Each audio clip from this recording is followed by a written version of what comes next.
Boa noite, pessoal, tudo bem? Sejam todos bem-vindos. Vamos começar mais uma live de hoje, né? Hoje é sobre estrutura da personalidade. A gente vai falar do id e do ego. São 3 estruturas, né? Id, ego e superego. Mas hoje a gente vai falar sobre o id e o ego, tá? Mais pra frente a gente fala sobre o superego. Quem estiver me vendo e me ouvindo bem, por favor, digita o número 2 para eu saber que tá tudo certinho. E vamos começar, né, a falar um pouco da estrutura da personalidade. Como que funciona? A estrutura da personalidade foi desenvolvida pelo Freud. E o que é isso? O que é esse id? O que é esse ego? O que seria o superego, né? Que não é hoje que a gente vai falar sobre ele, mas lá na frente a gente vai trazer ele para falar sobre as 3 estruturas. Bom, vamos lá.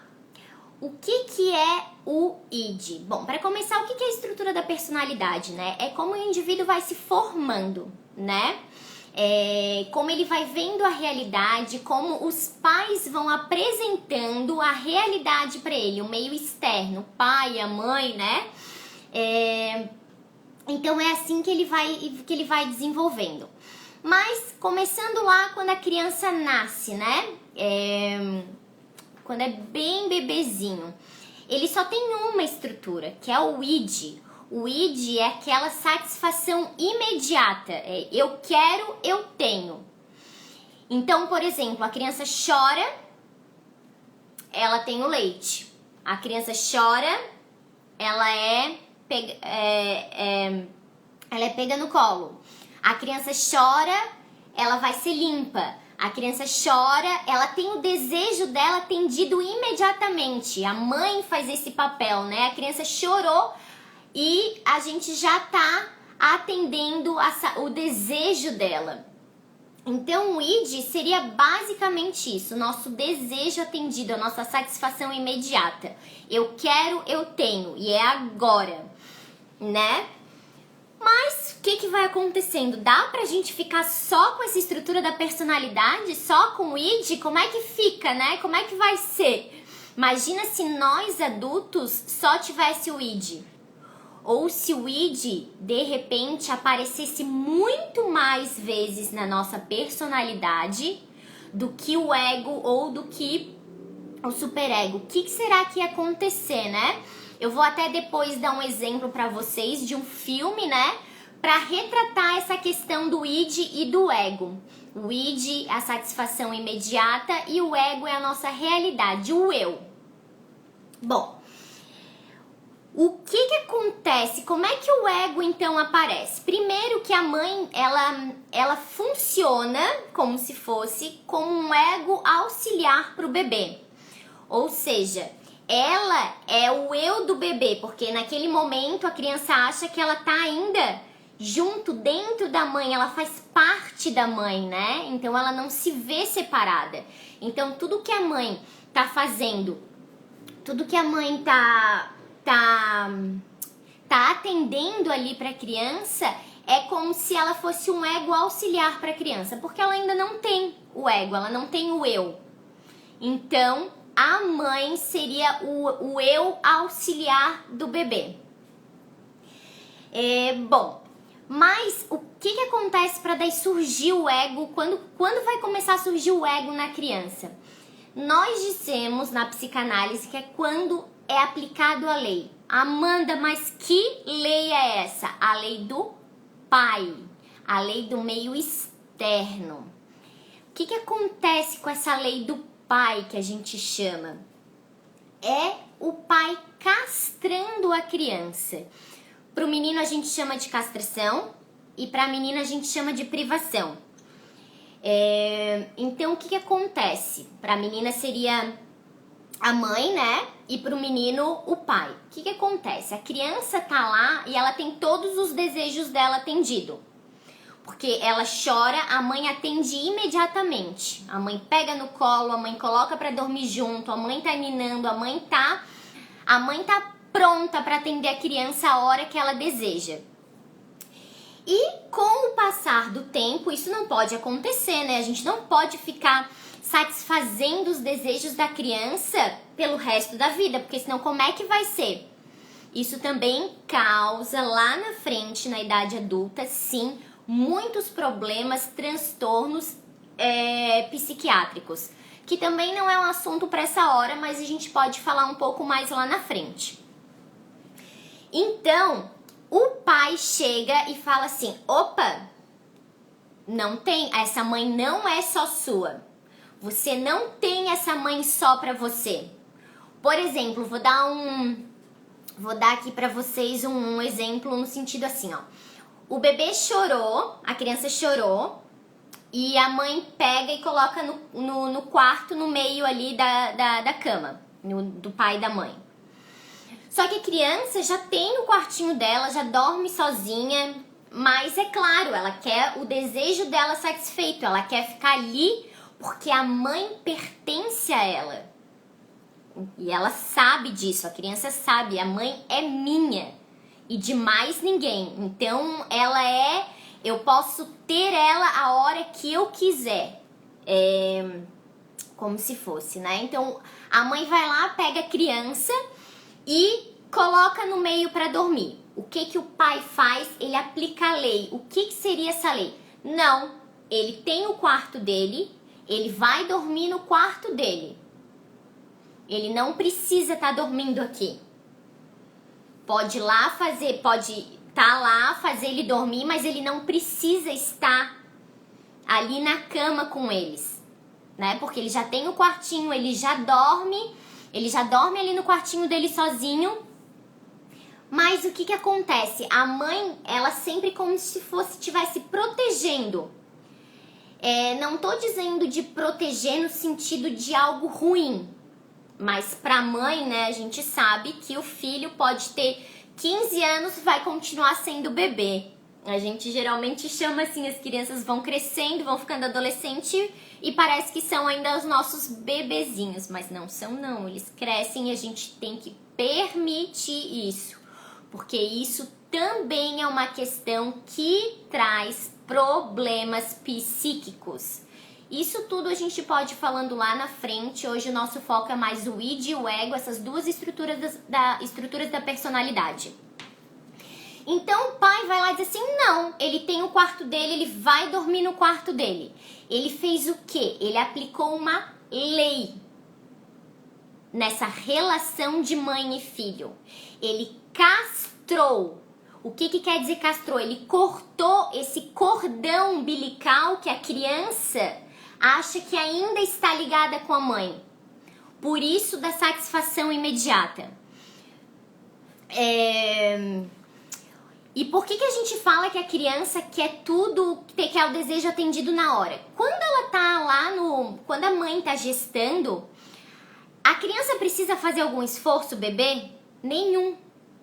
Ele tem tudo o que ele precisa. Tudo que ele precisa é atendido pelo corpo da mãe, na hora que a mãe se alimenta, mãe respirando, tudo. Então ele não precisa fazer esforço nenhum. Então quando ele nasce, ele ainda continua com esse desejo de satisfação imediata.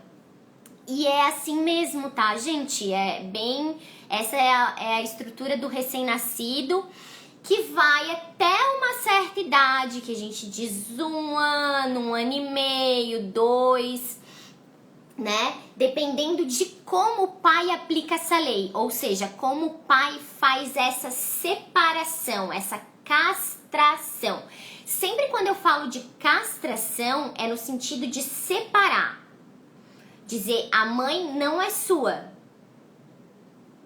né? Você não pode ter a sua mãe a hora que você quiser. Isso é necessário? É importante? Sim, é muito importante acontecer isso, né?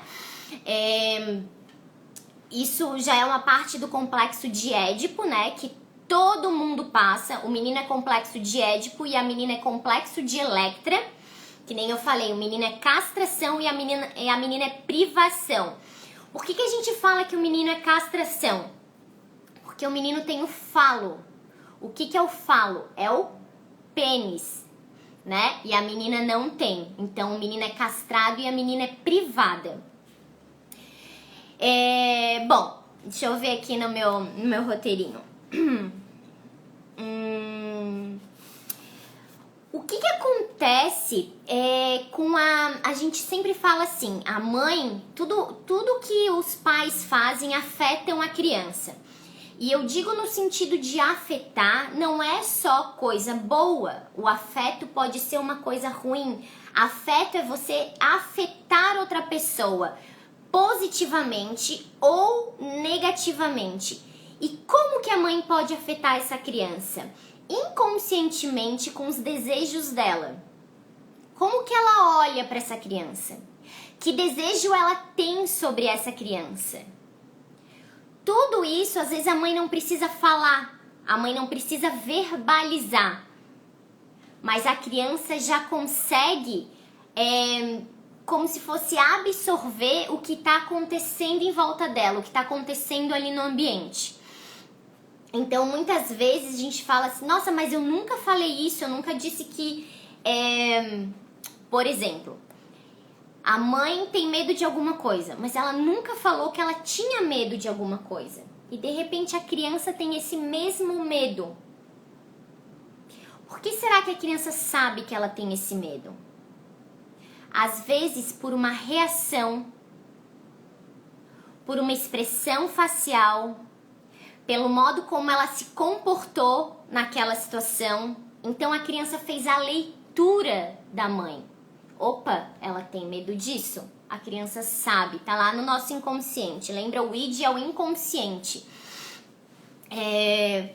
Por isso que muito do que acontece, né, que a gente fala, todos os nossos segredos, os nossos traumas, as nossas culpas, a nossa vergonha, tá tudo lá guardadinho no inconsciente, lá no id.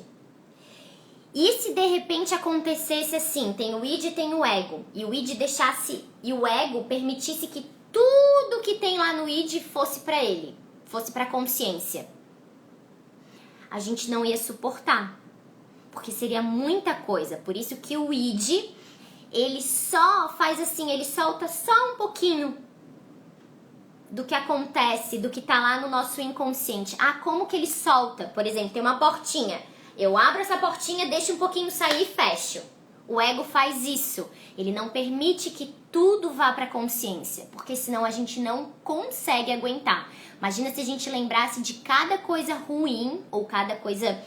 Eu digo coisa ruim porque coisa boa, se a gente lembrar, não tem problema nenhum. Mas as coisas ruins, as coisas que nos traumatizaram, as experiências que a gente teve que foram muito, muito ruins, né? Imagina se tudo isso pudesse vir lá para nossa consciência. Como que seria? A gente não ia conseguir suportar.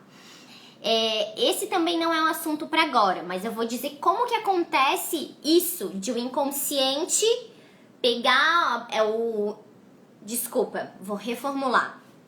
Do ego, que é a consciência, permitir que um pouquinho do que tem no id, lá no inconsciente, possa passar para o consciente, para nossa consciência, através dos sonhos.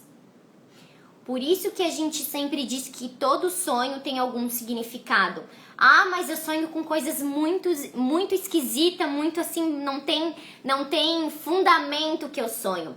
Alguma coisa tem, né? Alguma simbologia tem aquele sonho, né? E muitas vezes a gente não lembra, e quando a gente lembra, eu sempre aconselho a marcar os sonhos, né? Acordei, sonhei, já escrevo o que tinha acontecido no meu sonho. Bom, então é isso que acontece.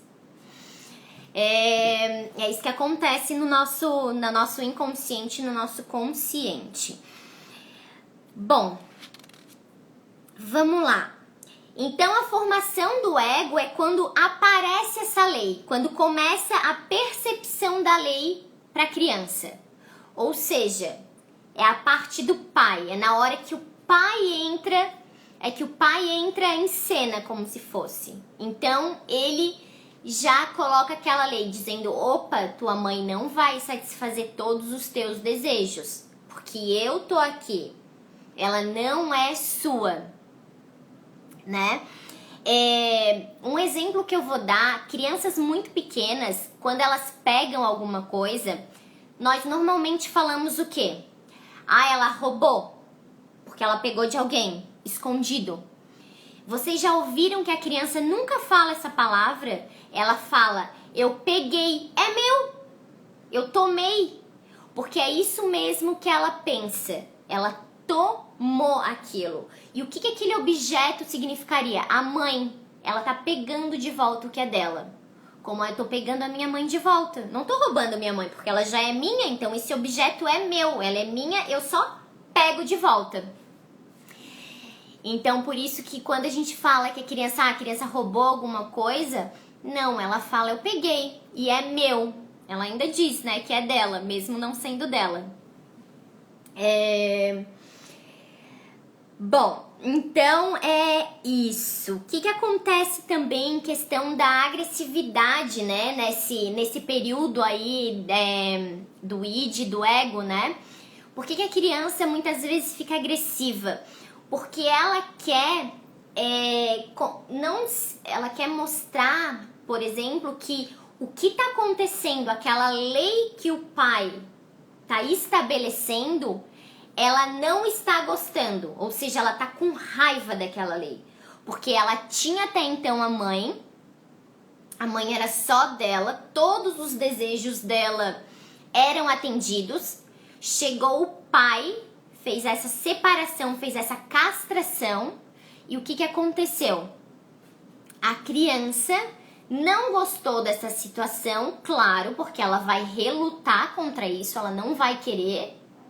Porque se a gente for pensar, imagina se a gente receber tudo, sem precisar fazer esforço nenhum, né? Se todos os nossos desejos forem satisfeitos, seria ótimo, né? Mas não pode ser assim. Então, ela mostra aquela agressividade para dizer, eu não aceito, eu não tô aceitando essa lei. Claro que depois, né, com o passar do tempo, o ego tá ali em formação, ela vai aceitando, essa agressividade vai diminuindo, isso é muito natural. Tanto é que quando a criança não tá com o ego formado ainda, só o id, ela tem uma fase que ela é muito destrutiva. Ela joga brinquedo no chão, ela morde, ela bate, ela chuta. Porque ela não tem ainda aquele controle. É só um inconsciente, ela faz ali, ó, vai. O que tá acontecendo, ela vai reagindo naquele momento, né? Tá, deixa eu ver aqui mais um pouquinho.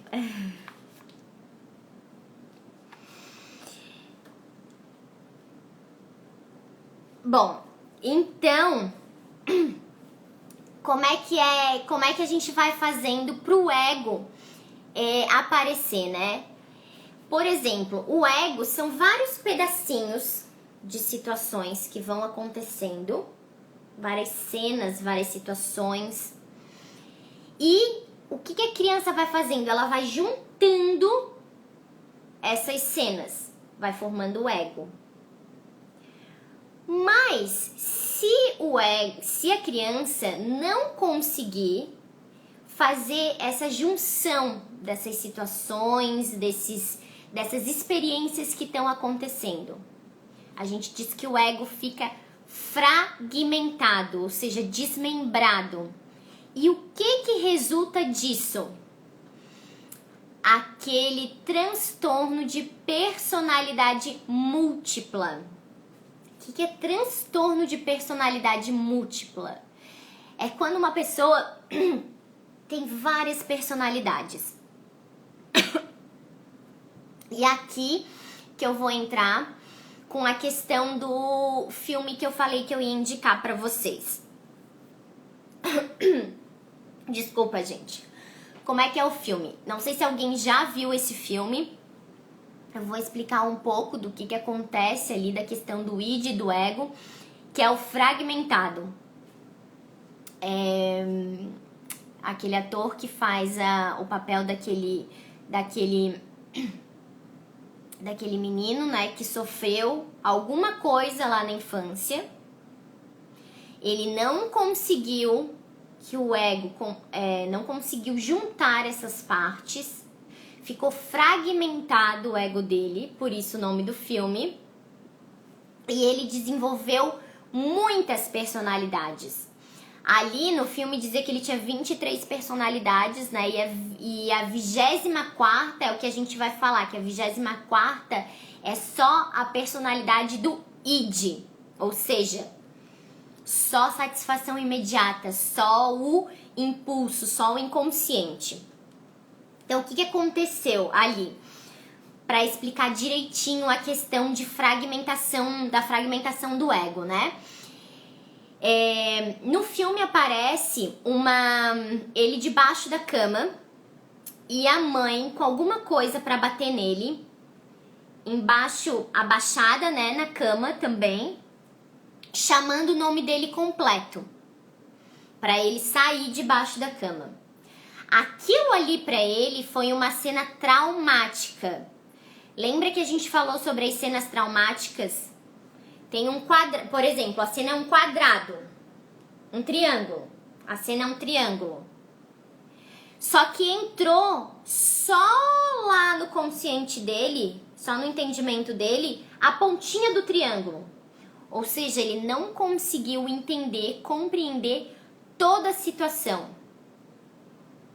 né? Então, ali aconteceu um trauma, porque ele não sabe nomear o que foi aquela experiência. Então, aquela situação ali de ele estar debaixo da cama, a mãe está com alguma coisa para bater nele, chamando ele, foi uma situação traumática, né? E ele estava naquela fase de desenvolvimento da sexualidade. Então, o que aconteceu? Toda aquela situação, ele não conseguia juntar, compreender. Então, aquelas situações ficaram separadas, por exemplo, como se fosse aqui, ó, tem uma caneta e um lápis. Então, ao invés de elas ficarem juntinhas para formar o ego, não. Como ele não entendeu a situação, ficou separada. E ali formou as outras personalidades. Entendeu? Então, ali ele tem várias, né? Eu não sei o nome de todas, né? Não lembro de todas, que eu digo das principais ali, que ele fala, né? Que aparece ali no filme. Mas, e o que acontece? Essa pessoa consegue lembrar quando ela muda de personalidade? Não, ela não consegue. Então, mesmo se ela faça alguma coisa ruim, ela não consegue lembrar, porque é uma personalidade distinta daquela que, como se não fosse fazer mal a ninguém. Diferente do que seria uma pessoa que é fugiu a palavra, gente, desculpa. Que é psicopata. Porque ela sabe a maldade que ela tá fazendo, que ela está cometendo. Quem tem transtorno de personalidade múltipla, não. Por isso que se trata com remédio, a pessoa tem que tomar remédio, tem que estar fazendo análise, tem que ter todo um cuidado, tem que ter todo um acompanhamento com psiquiatra, com psicanalista, com, né? Com vários especialistas. Então, ali foi o que aconteceu. Aquela cena fragmentou o ego dele. Por isso que ele teve esse transtorno de personalidade múltipla. E lá no final, né, quando ele aparece, que ele fala, a minha 24ª personalidade é uma fera. É uma fera. O que é uma fera? É um animal selvagem. Como é que um animal selvagem age? Por impulso, né? Como é que um animal selvagem anda? De 4. Então, é como se essa última personalidade dele fosse a personalidade do id. Tanto é que ele andando de 4 relembra o quê? Engatinhar. Que é lá quando a gente está na fase do id, né? Na personalidade do id. Ele é criança, ele engatinha, ele não tem consciência, o ego dele não tá formado, ele só é aquela fera, só tem o id, é só o id ali funcionando, né?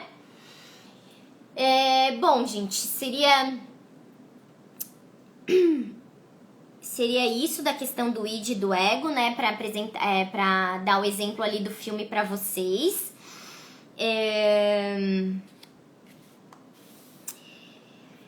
Então, deixa eu ver. Então, pra gente relembrar aqui, o id é lá o nosso inconsciente, é aquela nossa satisfação imediata. Eu quero agora, eu quero que seja a minha vontade seja satisfeita agora, meu desejo imediato. E o ego vem quando é aplicado a lei. Que lei? A lei do pai, que ele diz: não, a sua mãe não vai satisfazer as suas necessidades imediatas, as necessidades básicas sim, né? Mas não vai satisfazer os seus desejos imediatos, né? Então é isso que acontece. O pai vem para castrar, para começar a formar essa segunda estrutura da personalidade, que é o ego.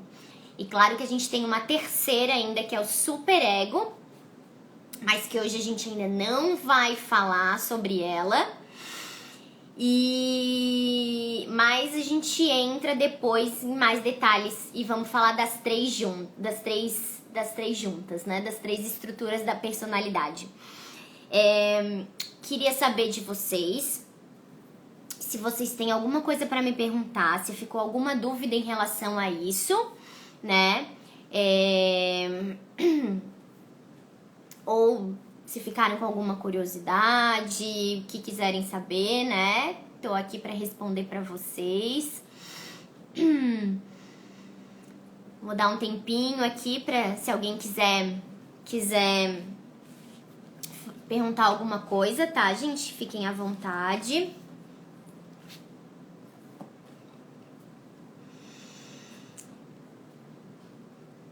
Mas, bom, então é isso, pessoal. Agradeço de coração. Vamos finalizando aqui a nossa live de hoje, né? Foi sobre a estrutura da personalidade, o id e o ego, como que é a formação do ego, né? E o que é, né? Desculpa, o id e o que é o ego. Qual a função dele, quais são as funções deles, né, pra nossa personalidade. Então é isso, gente, espero que tenham gostado. Se não quiserem fazer pergunta aqui, mas se quiserem mandar depois por direct, não tem problema, tá? Fiquem à vontade. Agradeço de coração por terem participado, estado aqui, né? Desejo uma excelente quinta-feira, um excelente final de semana. Um beijo no coração de cada um de vocês. Muito obrigado mesmo por estarem aqui. Eu que agradeço de todo o meu coração, Edinalda. Muito obrigada. E a todo mundo que tá aqui, né? Que tá aqui participando, tirando um tempinho pra estar aqui com a gente, pra estar aqui comigo, quer dizer. Tá certo? Um beijo, fiquem bem e até quinta-feira que vem. Muito obrigada, pessoal. Beijo!